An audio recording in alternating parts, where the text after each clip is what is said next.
desk. The Monetary Policy Committee of the Bank of Ghana would today be rounding up its meeting on reviewing the health of the economy. George Biafre looks at some of the issues that came up during the meeting and how it would impact on setting a new policy rate.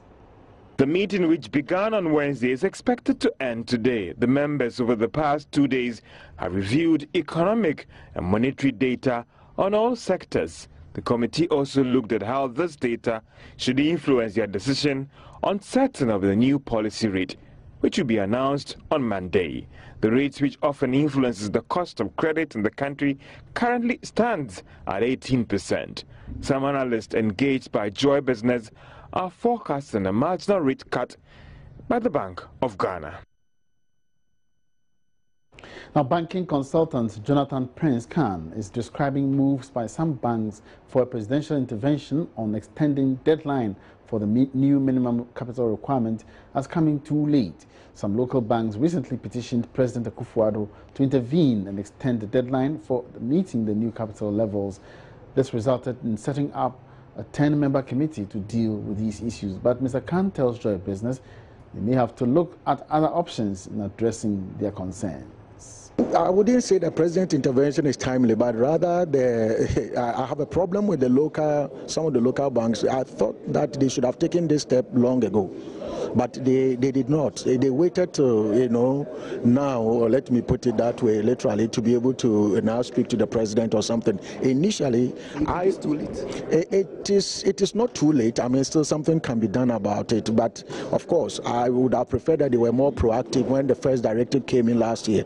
They should have been more proactive in order to get stakeholders talking about whether do we really need the 400 million, and then do some sort of empirical research and evidence gathering so that we'll be able to prove whether actually the banks in Ghana need 400 or they don't need the 400 million and so on. But I think they did not do that, and that has now come to haunt them, and now they need the president's intervention to be able to do that. But I think that we'll wait for the president, the committee that has been set up, to come out and then know exactly what was their sort of take on this issue and whether something needs to be done or not. Away from that, board chairman of GE has advised banks to appoint people with the knowledge of their companies on their board. But in the banking industry, you hold monies in trust for clients. You have to make sure that you use it appropriately, you take good care of it, and ensure that when they come back for their monies, either partially or fully, they could have access to it. So having the right environment and having the appropriate people on the board, which ensures that you have the right vision and execution, is very, very important. No, I should add that you just don't have to appoint anybody to any company. And in a bank, it's important those who are appointed on the board have an appreciation of the working of that industry.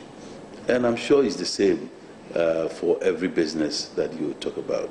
So it's not just being a director for director's sake, but you need to have quite a good understanding, not to be an expert, but you need to understand when management brings you the documents and to have an appreciation to review it thoroughly.